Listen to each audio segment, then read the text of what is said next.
हमारा तमीन प्रशिक्षण केंद्र बैरिया गोलंबर मुजफ्फरपुर बिहार। हमने अपना यहाँ दोनों मोबाइल नंबर स्पष्ट रूप से लिखा। मेरे दोनों YouTube channel 1 Shashi Bhushan Kumar, channel 2 Amin course and all competitive exam में एक बार पुनः हम आपका क्रांतिकारी हार्दिक अभिनंदन करते हैं। आज का क्लास आपके लिए काफ़ी इम्पोर्टेंट इसलिए होने वाला है कि पेपर संबंधी ही जानकारी लगातार हम अपने क्लास में दे रहे हैं।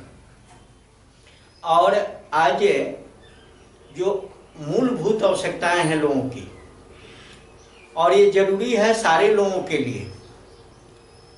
जमीन खरीद बिक्री हमारे समाज में चलती रहती है, और जमीन खरीद बिक्री जब चलती है तो जब बहुत सारे ऐसे होते हैं कि खरीद बिक्री करते समय कागजातों पर ध्यान नहीं देते, जिसके वजह से केवाला या तो गलत केवाला हो जाता है, गड़बड़ हो जाता है, आपस में विवाद बढ़ने लगता है, झगड़ा झंझट बढ़ जाता है, या पैसा नाजायज चला जाता है, खेत पर मालिकाना हक नहीं पहुंच पाता।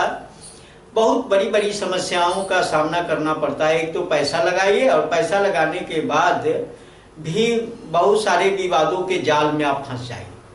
कहीं कहीं तो ऐसा होता है कि हम हर चीज़ ओके कराने के बाद भी उस पर अधिकार अपना स्थापित नहीं कर पाते।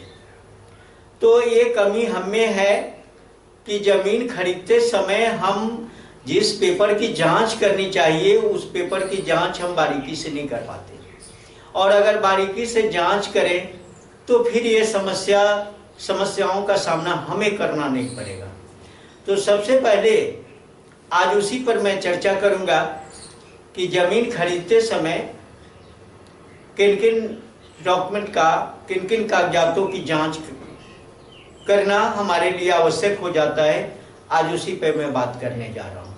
तो पहले टॉपिक लिख लेते हैं कि जमीन खरीदते समय आवश्यक कागजातों की जांच। जमीन खरीदते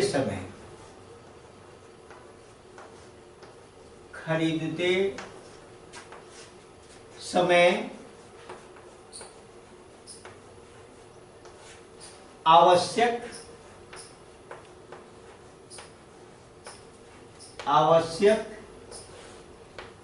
कागजातों की जांच।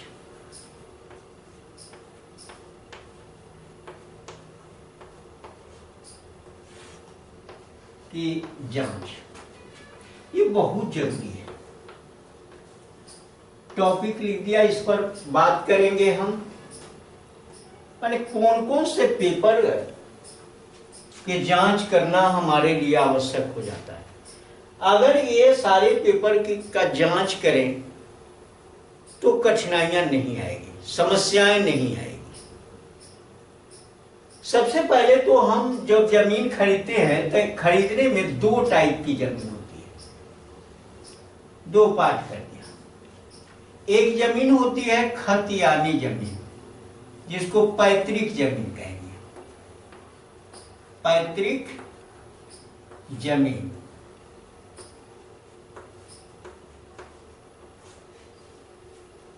और दूसरी जमीन जो होती है वह होती है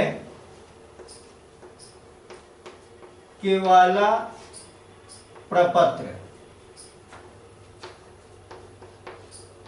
से खरीदी गई जमीन।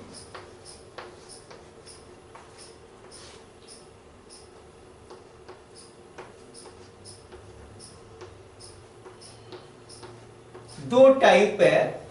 पैतृक जमीन में हो गया, पैतृक जमीन अगर खरीद रहे हैं तो ये खतियान से आप खरीद रहे हैं, खतियान से। और ये है स्वयं अर्जी जमीन, किसी का अर्जन किया हुआ जमीन, तो उसके पास केवाला प्रपत्र होगा, उससे आप जमीन खरीद रहे हैं। इसलिए दो पार्ट में बताया।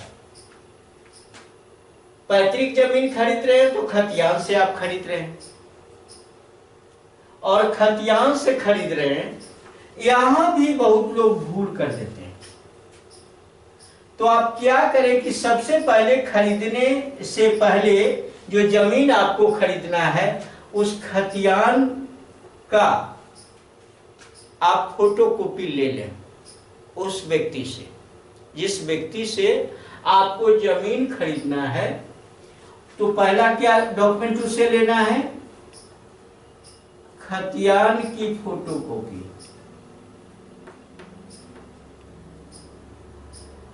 खतियान की फोटोकॉपी, कारण कि ओरिजिनल तो देगा नहीं, फोटोकॉपी ही सही। दूसरा डॉक्यूमेंट लेना है आधार कार्ड। आधार कार्ड की फोटोकॉपी। तीसरा लेना है वंशावली। वंशावली इस सब पर जिक्र हम करेंगे, वंशावली की फोटोकॉपी। चौथा आपको लेना है, इसमें बता रहे हैं जमाबंदी जांच। जमाबंदी जांच, ये इतना तो ले लेना है तीन वो। और चौथा काम क्या करना है? जमाबंदी जांच करना है आपको। और पांचवा इसमें आपको जांच करना है वह है रजिस्टर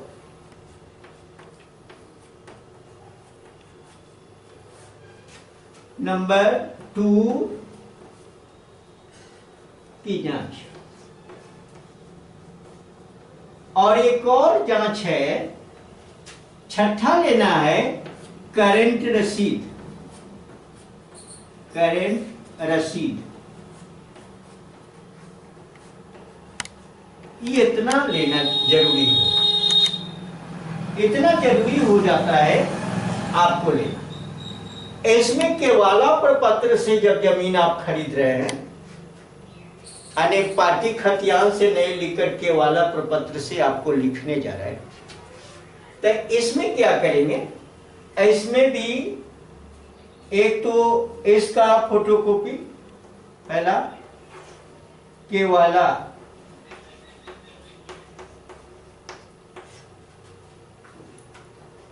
का फोटोकॉपी,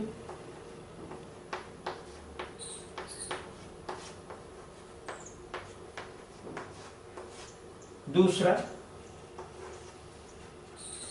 करेंट रसीद।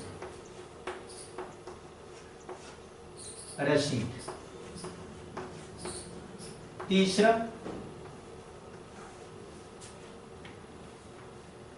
आधार कार्ड।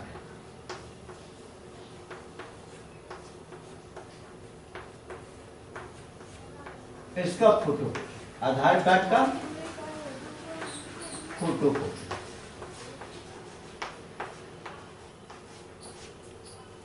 चौथा जमाबंदी जांच।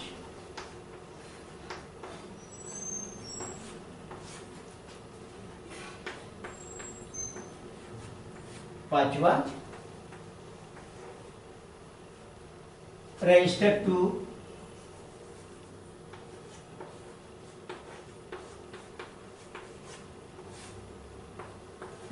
जांच। चलिए अब बात करते हैं, पहले पैतृक जमीन जो आप खतियान से लिखवा रहे हैं, तो खतियान से लिखवा रहे हैं तो ये तो काफी मजबूत होता है।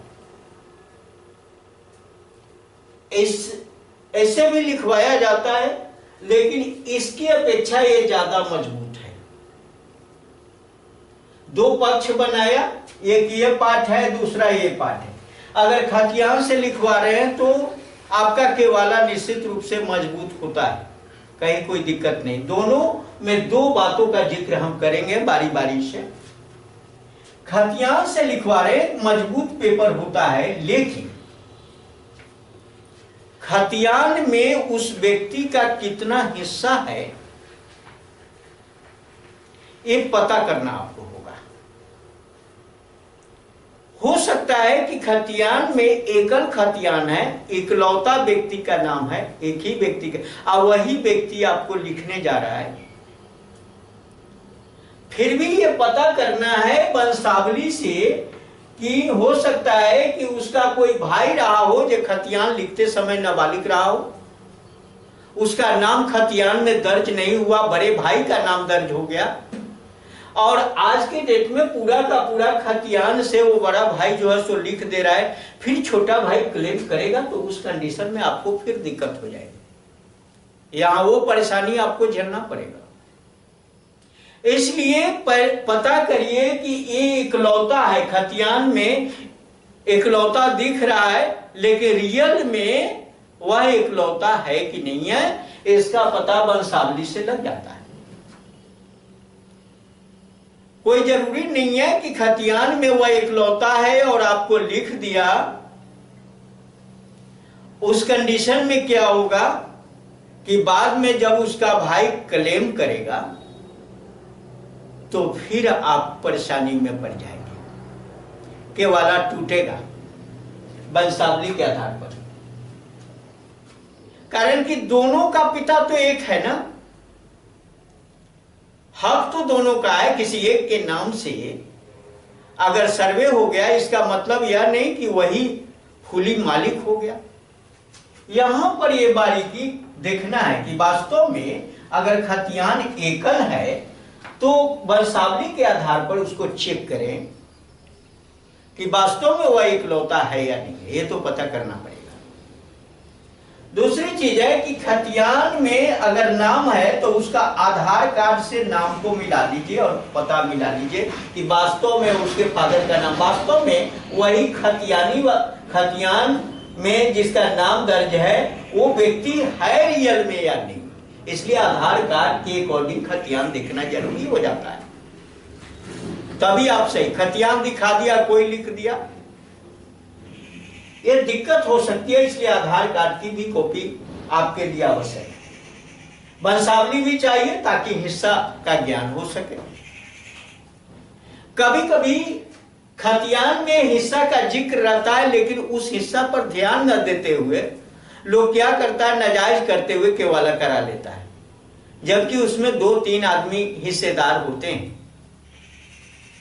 एक कमी हो जाती है। इसलिए एक एक पॉइंट को बारीकी से आते हैं।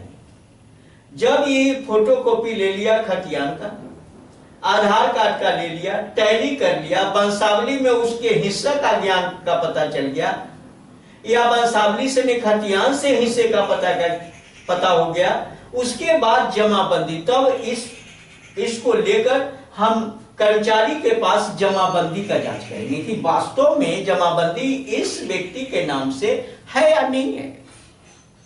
जब जमाबंदी इस व्यक्ति के नाम से होगा तो रसीद जरूर कटता होगा। अगर वो व्यक्ति रसीद नहीं कटवा रहा तो करेंट रसीद कटवा लीजिए उस व्यक्ति से, तभी जमीन लिखवाइए। बिना करेंट रसीद कटवाए हुए जमीन लिखवाने का कभी कोशिश आप नहीं करिए। हो सकता है कि वह व्यक्ति खतियानी है, लेकिन वो जमाबंदी जांच, इसलिए मैं कहना चाहता हूं कि ये जमाबंदी जांच अगर करा लीजिएगा तो आपको पता चलेगा कि ये व्यक्ति उस जमीन को बेचा है या नहीं बेचा। अगर बेच दिया है तो जमाबंदी से उसका नाम हटके नए जमाबंदीदार लोगों का नाम दर्ज हो गया होगा, तो वहां से ही पता चलेगा कि ये दोबारा तो नहीं बेच रहा है जमीन को। अगर मान लिया कि दोबारा नहीं बेच रहा है, लेकिन अगर बेच दिया और वो क्रेता जो है वो दाखिल खारिज नहीं अगर कराया, तो फिर वो करेंट रसीद वह व्यक्ति जब कटाने जाएगा तो उसको दिक्कत हो जाएगी। इसलिए करेंट रसीद भी खोजिए उस व्यक्ति से, कि ताकि दिक्कत आपको एक एक किसी पॉइंट पर ना हो। दूसरी चीज है कि रजिस्टर नंबर 2 एक बार चेक करा लीजिए, जो अंचल कार्यालय में होता है। इसको देख लिया जाए कि वास्तव में वो व्यक्ति सही है या नहीं है। रजिस्टर नंबर 2 क्या कहता है, इतना जांच करना है। जब इतना आप जांच कर लिया और इस जांच में आप खड़ा उतर गए, आप ये सारे जांच के बाद हो गए संतुष्ट हो गए, तब आप क्या करोगे, तब जमीन आप लिखवा सकते हो। ये सारा पेपर में संतुष्ट हो गए, जमीन लिखवाना। लेकिन एक बात और ध्यान देने की है, अभी भी थोड़ा रुकना है। जांच कर लिया, जांच में ठीक है, अब चलिए क्या करना है, प्लॉट का सर्वेक्षण करना है कि ये जमीन है कहां। और प्लॉट सर्वेक्षण करने के बाद में एक अमीन रखिए और उस प्लॉट की माप करवाइए और उसमें पिलर करवाइए। अगर शहर में हो तो बाउंड्री करा लो लिखाने के पहले। ये लिखाने के बाद बाउंड्री कभी नहीं, लिखाने के पहले बाउंड्री, ताकि जब बाउंड्री कराने जब जाइएगा आप, तब बाउंड्री कराते समय उस जमीन पर किसी प्रकार का कोई ऑब्जेक्शन होगा तब बाउंड्री कराते समय बाउंड्री रुकेगा। सारा पेपर जांच करने के बाद बाउंड्री अगर रुकता है तो कहीं ना कहीं कुछ कला है, द्वेष है उसमें, तो ऐसे जमीन की तहकीकात आप नहीं करिए। देहात में कुछ हद तक उतना डिस्टर्ब नहीं होता है। आजकल तो देहात में भी लोग नकली हो गए हैं, बहुत सारे गड़बड़ सरबड़ कर लेते हैं, लेकिन शहर में तो आप समझिए कि वो 60% गड़बड़ी आ गई है। तो वहां पर जब बाउंड्री कराने लिखाने के पहले आप थोड़ा सा और खर्च को बढ़ाइए। बाउंड्री कराने चलेंगे उसको तो अगर किसी प्रकार का विवाद है तो बाउंड्री रुक जाएगा तो आप समझ जाओ कि इस जमीन पर कहीं ना कहीं विवाद है। चलो भाई, अब विवाद वाला जमीन क्यों लेंगे, तो रुकना पड़ेगा आपको। अगर सुगमता से बाउंड्री हो गया तो आप निर्विरोध बाउंड्री करा लिया आपने, सारा पेपर ओके है, बाउंड्री भी ओके हो गया, अब आपको लिखवाने के लिए फ्री हो। और उस टाइप का जब जमीन लिखवाओगे तो आपको कहीं से कोई क्लेम नहीं, कहीं से कोई दिक्कत नहीं। हाँ, एक और बात मैं बताऊं यहां पर, आप जब लिखवाने चलिए तो पेपर को हमने कहा कि एक एक पेपर की जांच करें। जांच में कुछ ऐसी चीजें होती है जिसको वर्जित भी करना होता है। जमीन है वह तो कैसा है, कहीं सरकारी जमीन तो नहीं है कि कवर किए हुए थोड़ा सा अपना है और कवर करके ज्यादा बता रहा हो। कहीं वो भूदान की जमीन तो नहीं है, इसको भी देखना। कहीं वो पर्चा वाला जमीन तो नहीं है, इसको भी देखना है। कहीं वक्फ बोर्ड की जमीन तो नहीं है, इसको भी देखना है। कहीं हिंदू न्यास बोर्ड की जमीन तो नहीं है, इसको भी देखना है।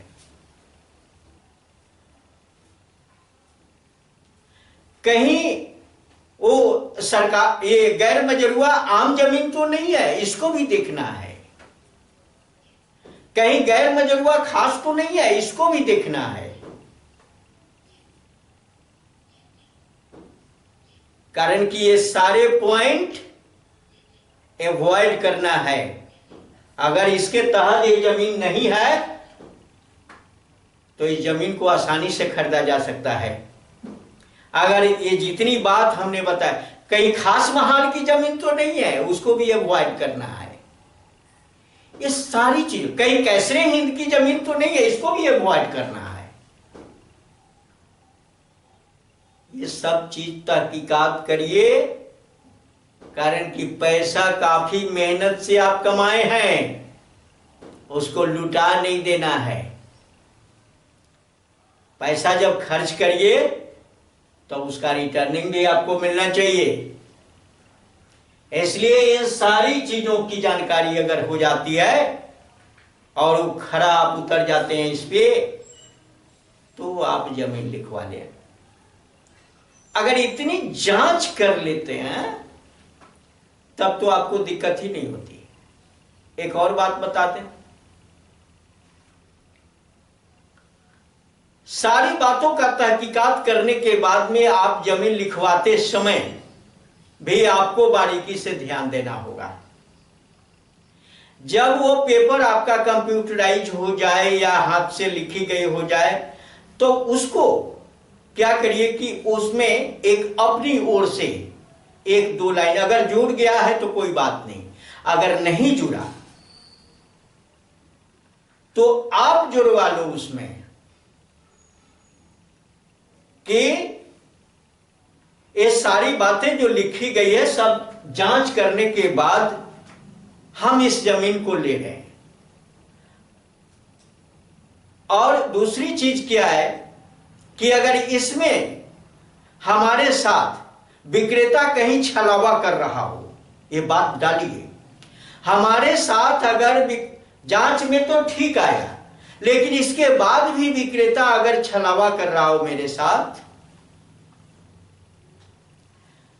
और फ्यूचर में ये जमीन अगर डिस्टर्ब हो रहा है, जैसा कि हमने पैसा से लिया है, खरीदा है, फ्यूचर में ये जमीन अगर गड़बड़ निकल गया, किसी विवाद के दायरे में आ गया, तो इसकी भरपाई विक्रेता के खानदान से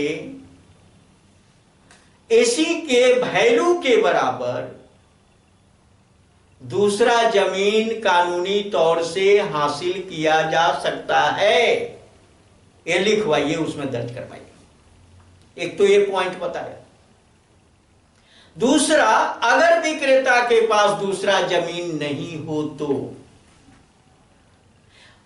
प्रेजेंट वैल्यू के आधार पर इस जमीन का जो कॉस्ट होगा वह विक्रेता का उत्तराधिकारी वहन करेगा। ऐसा जुड़वाइए उसमें, और तब जमीन लिखवाइए। मजा ही मजा है, कहीं कोई दिक्कत नहीं, कहीं कोई परेशानी नहीं। लेकिन कानूनी चीज को अगर डाल देते हैं उसमें, तो फिर आपकी बल्ले बल्ले है। चलिए मैं दूसरे पॉइंट पर कुछ बात करता हूं।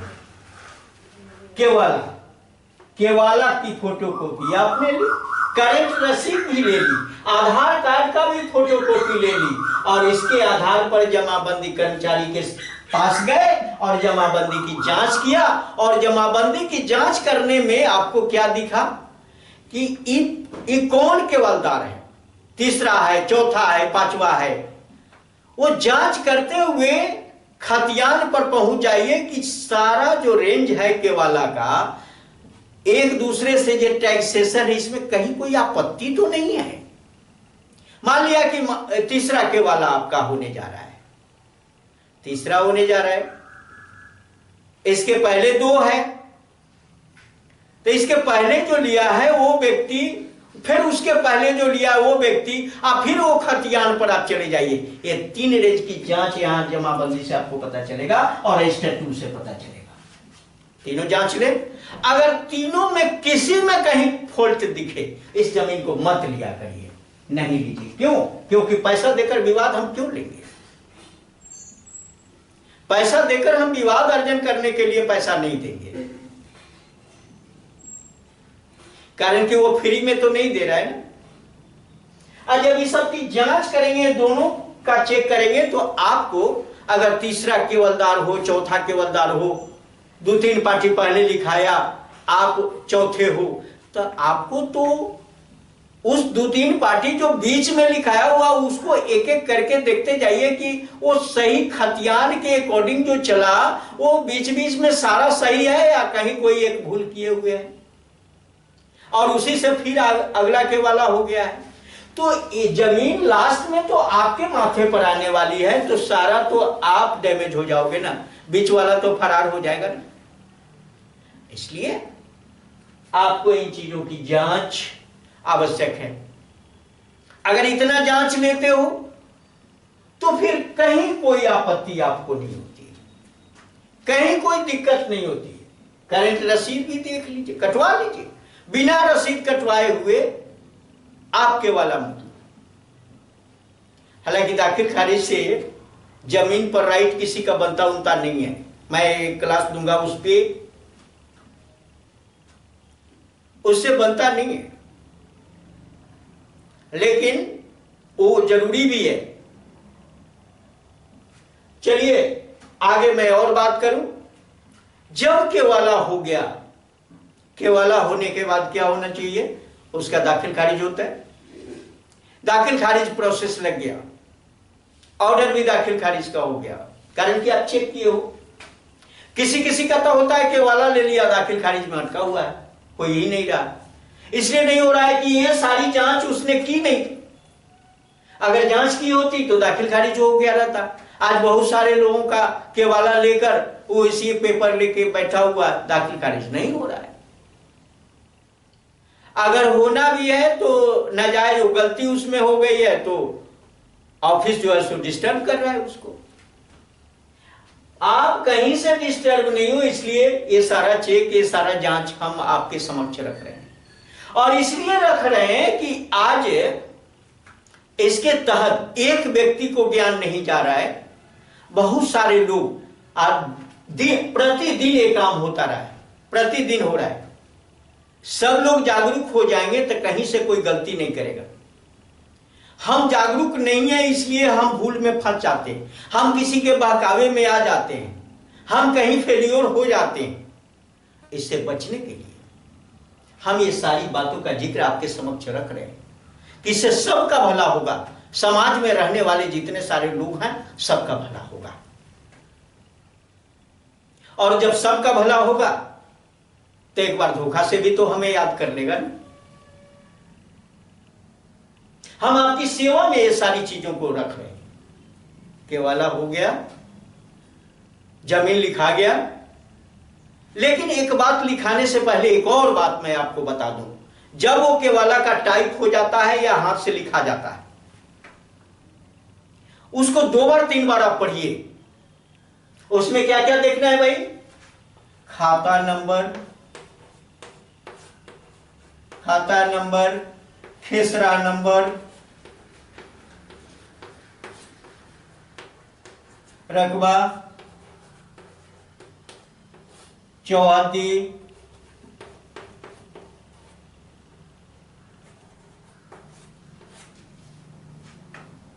नाम, रैयत का नाम, पता, अपना नाम और पता। इसको बहुत बारीकी से 2 बार 3 बार आप चेक करिए कि नंबर सही हो रहा है कि नहीं। बहुत लोग केवाला ले लेते हैं, जा ये तो नंबर गलत हो गया, 42 से लिखाना चाहिए 43 उस पर दर्ज हो गया। ऐसा क्यों होता है? आप 2 बार 3 बार रिवाइज करो उसको। अगर 2 बार 3 बार ये सारी चीजों का रिवाइज कर लिया और तब आप ओके करिए उस पेपर को, आप ओके करिए तब भेजिए रजिस्ट्रार के पास। जब तक ओके नहीं करिए तब तक नहीं जाएगा। आप कंप्लीट ओके करके, यहां से ओके करके टाइप हो जाता है, ओके करिए कि अब ये सही है। 2 बार 3 बार आप पढ़िए, खतियान से मिलाइए, केवाला पेपर से मिलाइए। मिलाने के बाद एक भी गड़बड़ी नहीं होनी चाहिए, न पता में गड़बड़ी होनी चाहिए, न खाता, खेसरा, चौहद्दी, रकबा जो भी है उसमें कहीं कोई गड़बड़ी नहीं होनी चाहिए। इसलिए इसको 2 बार 3 बार पढ़ना है, मिलाना है, समझना है, अब तब लास्ट में आपको ओके करना है। अगर आप पढ़े लिखे नहीं हो तो एक ऐसे हैंड को रखो जो 2 बार 3 बार उसको मिलाए। क्या होगा? उसको दे दीजिए एक दिन की मजदूरी, 500 रुपया अगर लेता है, 1000 रुपया लेता है। इतना बड़ा आप काम करने जा रहे हो, 500-1000 अलग से खर्च नहीं करोगे। एक भूल से बचने के लिए ये 500-1000 का जो अभी खर्च कर देते हो तो ये फ्यूचर में आपको 10,000, 15,000, 20,000 जो डिमांड आपसे किया जाता है उससे बच जाओगे ना। तो क्यों नहीं आज ही हम इस मामले को बिल्कुल साफ सुथरा करके, कहीं मेरा पेपर अटकेगा नहीं, जहां जाएगा वहां आगे बढ़ता जाएगा। बहुत लोग जमीन लिखा लिया, आज तक दाखिल खारिज नहीं हुआ। किसी में खाता गलत हो गया, किसी में खेसरा गलत हो गया, किसी में रकबा गलत हो गया, किसी में चौहद्दी गलत हो गया। ये सारी गलतियां होती रहती हैं। एक बात और मैं ध्यान देना चाहूंगा, आपको बताना चाहूंगा कि रकबा जो है वो खतियान से तो लिखा ही रहे हो आप, खतियान से लिखा लिया। नक्शा का एक बार मेजरिंग करा, नक्शा पैमाइश करो। नक्शा क्या बताता है उसका क्या करिए कि आप एक नजरी नक्शा बनाइए। नजरी नक्शा, नजरी नक्शा, और ये नजरी नक्शा बनाकर केवाला पेपर में दर्ज कराइए। उसको भी रखिए केवाला पेपर में उसके साथ। और इसमें बताइए कि ये प्लॉट का फोटो बनना चाहिए। प्लॉट का एक फोटो बना लीजिए और इसमें उत्तर कितना है, उत्तर कितना है, कितना फीट, दक्षिण कितना फीट है, पश्चिम कितना फीट है और पूरब कितना फीट है, ये सारा लिखिए। आप नहीं लिखते हो, अमीन से लिखवाओ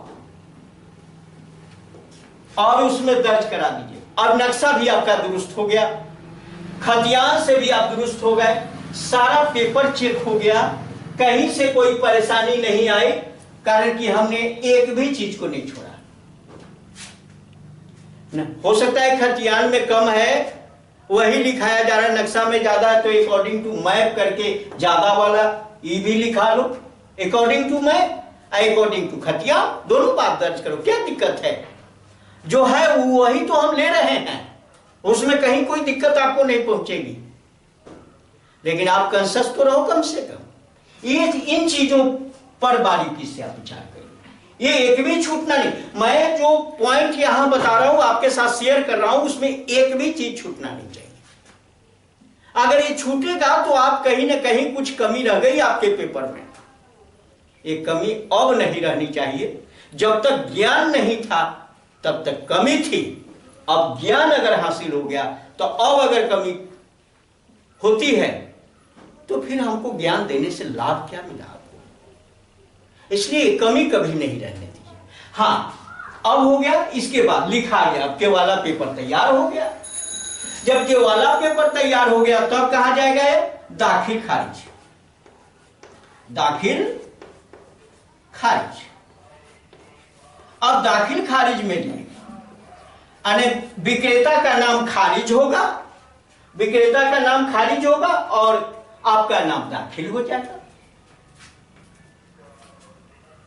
दाखिल खारिज हो गया, रसीद भी कट गया, रसीद कट गया इसका, आपके नाम से क्या हुआ, रसीद कटा, और रसीद कटा, रसीद आपको मिल गया आपके हाथ में। दाखिल खारिज के बाद क्या होता है, रसीद करता है, रसीद आपको मिल जाता है, और रसीद जब मिला तो उसके बाद तब क्या करना है भाई, क्या यही पर ही निकाल दे? नहीं, एक पॉइंट और बताना चाहेंगे इसमें। जब रसीद कट जाए तो उसके बाद क्या करना है? अब आपके वाला पेपर का फोटो कॉपी कराइए, रसीद का फोटो कॉपी कराइए, दोनों करा लिया आपने। क्या करना है, केवाला पेपर का फोटो कॉपी, केवाला प्रपत्र का फोटोकॉपी,